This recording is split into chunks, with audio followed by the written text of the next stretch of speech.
Hello everyone, welcome to mathematics. यार आज हम स्टार्ट करने जा रहे हैं चैप्टर नंबर 6 जो कि है ट्रायंगल्स क्लास 10th का।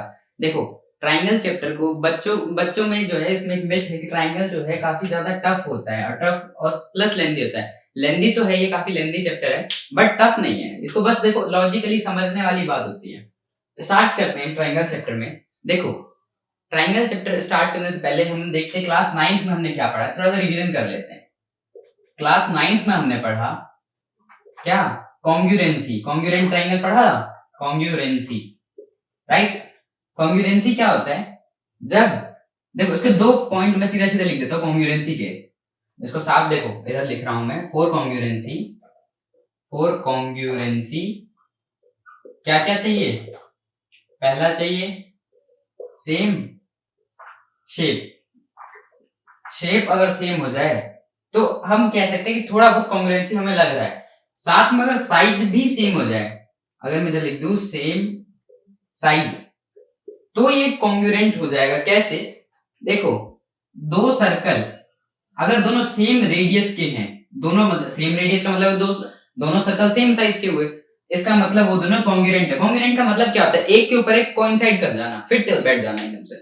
ये चीज, ये सर्कल इस सर्कल को ढक ले और ये सर्कल इस सर्कल को ढक ले, बस एक दोनों के बिल्कुल बराबर होने चाहिए। जैसे दोनों हाथ होते हैं हमारे, देखो ये हाथ एक दूसरे के ऊपर पूरा पूरा ढक लिया, तो इनको कहते हैं कॉन्ग्रुएंट। दोनों हाथ एक दूसरे के कॉन्ग्रुएंट है, राइट। ऐसे ही कोइंसाइड का मतलब ही होता है कोइंसाइड। जैसे एक सिक्के के ऊपर दूसरा सिक्का बैठ जाता है बिल्कुल ढकते हुए, ऐसे उसी को कहते हैं कोइंसाइड। अब कॉन्ग्रुएंसी समझ आ गया, सर्कल से समझ गया, ट्रायंगल से भी समझ लेते हैं। दो ट्रायंगल बिल्कुल सेम शेप तो सेम होना ही चाहिए, मतलब दूसरा भी ट्रायंगल ही होना चाहिए।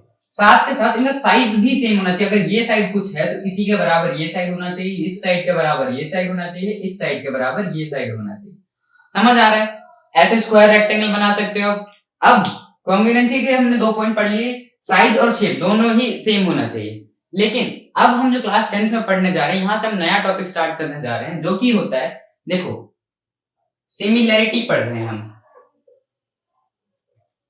क्या होता है इसको आगे देखते हैं। देखो हमारे पास नया टर्म आ रहा है क्लास 10th में, सिमिलैरिटी। सिमिलैरिटी क्या होता है? देखो सिमिलैरिटी अगर इतना बड़ा हिस्सा है तो इसी का एक छोटा सा पार्ट निकाल के हमें क्लास 9th में दे देते हैं, जिसको कॉन्ग्रुएंसी कहते हैं। ठीक है, यानी कॉन्ग्रुएंसी सिमिलैरिटी का एक पार्ट है।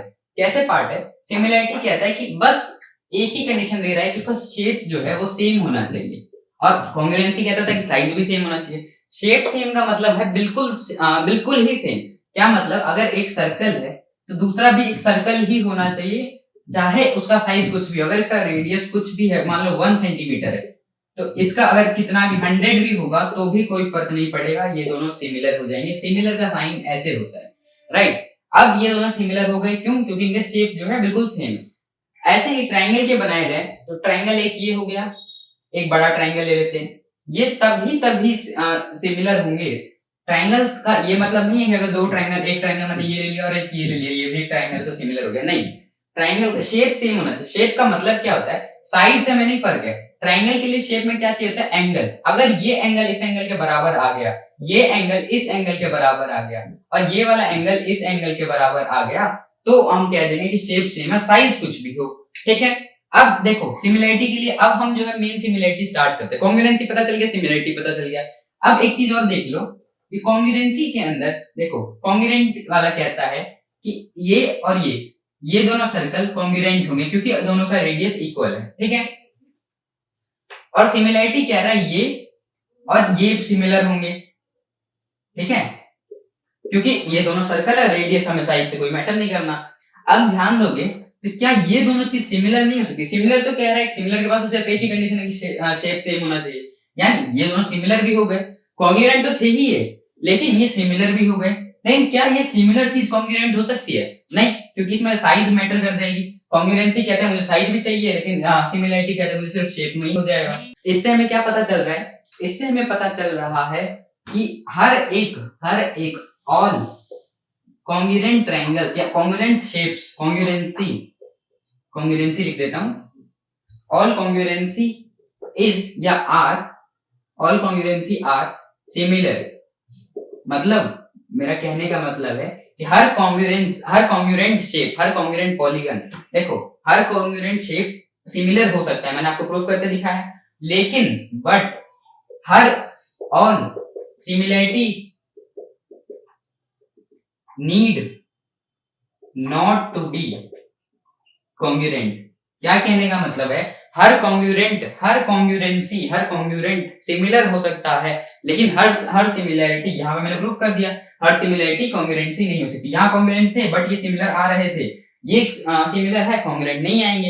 ये लाइन मेरा कहने का मतलब है, और ये फिलिप्स में एमसीक्यूज में आ सकता है, राइट। अब देखो यहाँ तक समझने के बाद अब और थोड़ा सा ध्यान देते हैं। अब देखो सिमिलैरिटी को और थोड़ा ध्यान से पढ़ते हैं।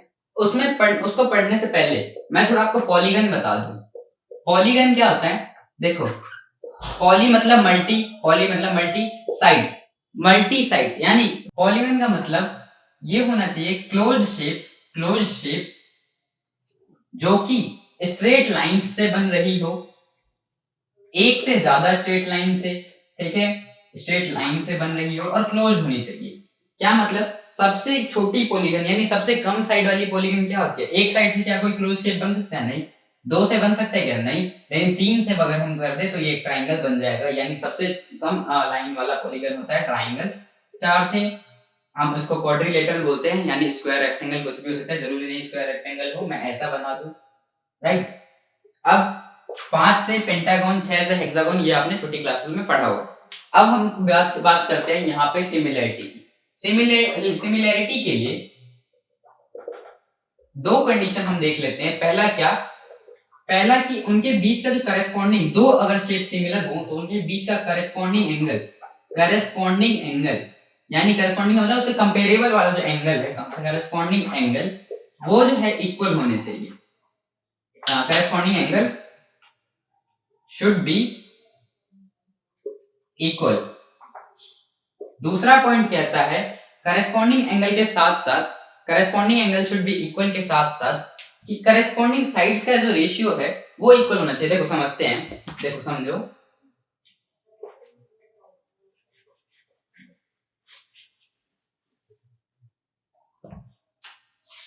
मैं यहाँ पे दो ट्राइंगल बना रहा हूं, या मैं यहाँ पे दो शेप बना रहा हूं, मुझे बताना है कि सिमिलर है या नहीं। तो पहला पॉइंट क्या है, सिमिलरिटी के लिए अगर इनका करस्पॉन्डिंग एंगल, इसका करस्पॉन्डिंग, अगर मैं इसका नाम A B C D P Q R S रखूं, तो एक जैसे बी है, बी का करस्पॉन्डिंग एंगल क्यू हो गया, इसको हम कंपेयर करेंगे इससे, इसका ये हो गया, इसका ये हो गया, और डी का एस हो गया, तो ये इक्वल होने चाहिए। यानी अगर ए जो है वो पी के बराबर हो जाए, एंगल लगा लेना, बी जो है वो क्यू के बराबर हो जाए, सी जो है वो आर के बराबर हो जाए, और डी जो है वो एस के बराबर हो जाए, तो हम कह देंगे वो सिमिलरिटी का पहला पॉइंट हमारा सेटिस्फाई कर रहा है।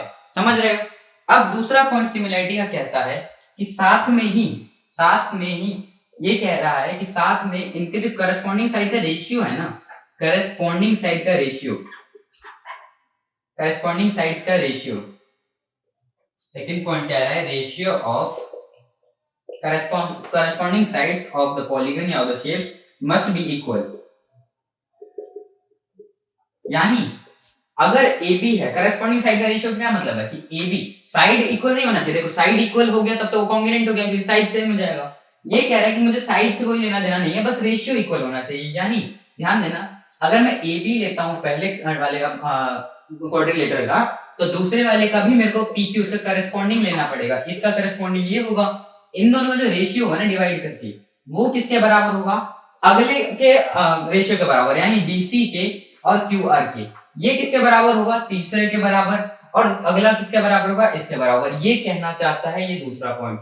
अगर सिमिलरिटी आपको चाहिए तो ये दो पॉइंट आपको याद करने पड़ेंगे, क्या कि उनके बीच का करस्पॉन्डिंग एंगल, उनके दोनों शेप में करस्पॉन्डिंग एंगल जो है इक्वल होना चाहिए, और दूसरा उनके जो करस्पॉन्डिंग साइड्स है उनके रेशियो इक्वल हो जाएंगे सिमिलर है तो। ठीक है। अब हम एक चीज कर लेते हैं जो कि बहुत फेमस है इस चैप्टर में, जिसको बोलते हैं बीपीटी। बीपीटी बहुत सुना होगा आपने। बीपीटी यानी बेसिक प्रोपोर्शनैलिटी थ्योरम, जिसको कि थेल्स थ्योरम भी कहा जाता है। आओ देखो, बीपीटी इसको कहते हैं बेसिक प्रोपोर्शनैलिटी थ्योरम, और इसी का दूसरा नाम है थेल्स थ्योरम। थेल्स थ्योरम का नाम काफी कम लोग जानते हैं ना। एनसीईआरटी पढ़ोगे तो उसमें साफ साफ लिखा हुआ है।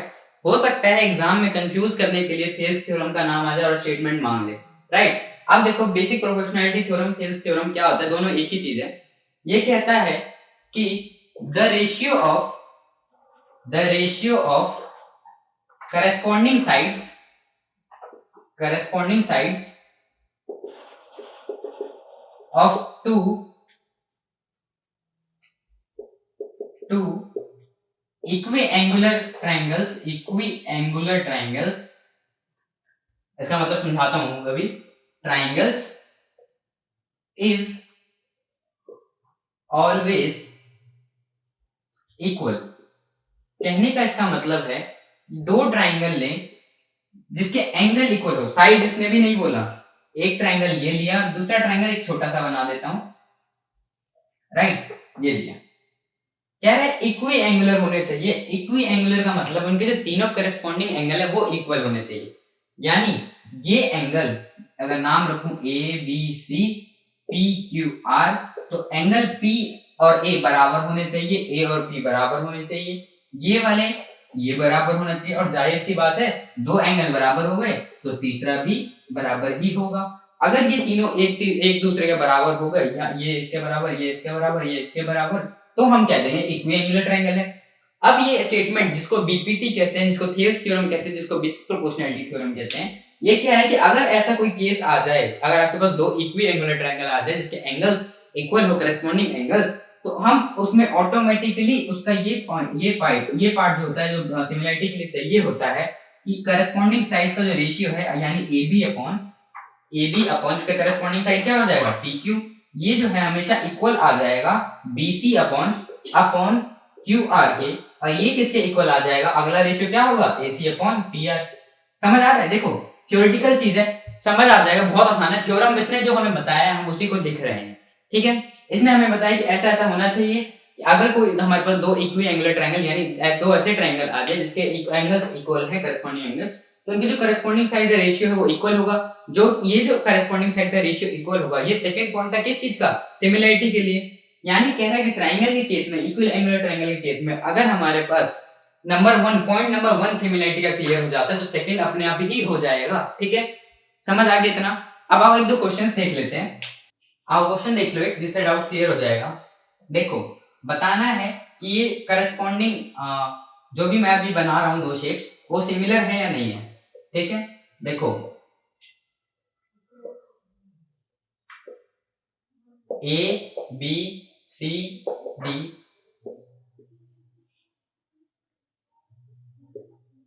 P Q R S, ये एंगल दोनों दे दिया मैंने 110 डिग्री, 110 डिग्री, ये दे दिया मैंने 90 डिग्री, ये दे दिया 90 डिग्री, राइट।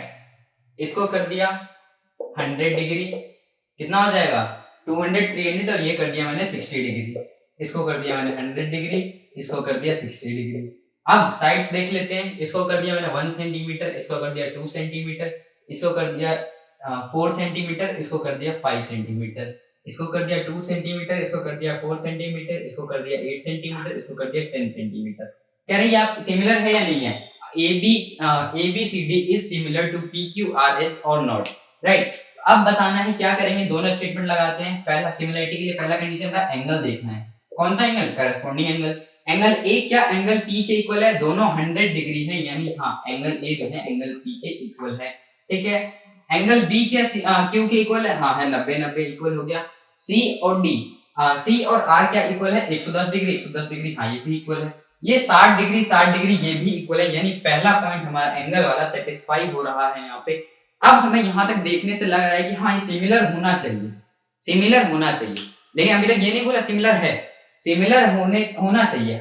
सिमिलर होने के लिए क्या करना है, इनके साइड्स का रेशियो देखना है, करस्पॉन्डिंग साइड्स का रेशियो, यानी AB अपॉन इसका करस्पॉन्डिंग साइड क्या है, AB का PQ। AB और PQ का जो रेशियो है वो किसके इक्वल होना चाहिए, BC और QR के। ऐसे ही ये जो है CD और इसका है CD और RS, और ये सब मिला के ये सब किसके बराबर होने चाहिए, चौथा साइड AD और उसका चौथा साइड PS के, राइट। अब देख लो चारों निकाल के, ए बी और पी क्यू, ए बी है 1, पी क्यू है 2, ये और कटेगा नहीं तो इतना ही हो गया। आओ अगला चेक करते हैं, बीसी और क्यू आर चेक करते हैं, दिख रहा है, बीसी और क्यू आर चेक करते हैं, देखो बीसी है 2 और क्यू आर है 4, ये कट के हो जाएगा 1/2, बिल्कुल ठीक है। C D R S check करते हैं, सी डी है हमारे पास 4 और ये है हमारे पास 8, क्या ये भी कट के 1/2 हो गया। अगला चेक कर लेते हैं, 5 और 10, 5 और 10 ये भी कट के 1/2 हो गया, यानी चारों का रेशियो 1/2, 1:2, 1:2 आ रहा है। अब हमारे पास दिख रहा है कि हमारे एंगल भी सेम है और हमारे करस्पॉन्डिंग साइड का रेशियो भी इक्वल आ रहा है, इसका मतलब ये दोनों शेप सिमिलर हैं। ठीक है, समझ आया। तो आज यार ये था हमारा इंट्रोडक्शन ट्राइंगल चैप्टर का, और यहाँ तक इंट्रोडक्शन आपको थोड़ा बहुत समझ आ गया होगा हम क्या पढ़ने जा रहे हैं ट्राइंगल के ऊपर। कॉन्ग्रुएंसी बहुत आसान था, सिमिलैरिटी भी काफी आसान है। ठीक है, हम आगे पढ़ रहे होंगे सिमिलैरिटी के रूल्स, थ्योरम्स और बहुत कुछ। ठीक है, थ्योरम बहुत अच्छे से ध्यान में रखना, अपने आप ही हो जाएगा। और थ्योरम के आने के चांसेस पेपर में है, सीबीएसई ने डायरेक्टली सिलेबस में बता रखा है कि कौन कौन से थ्योरम का प्रूफ आ सकता है। ठीक है, चलो।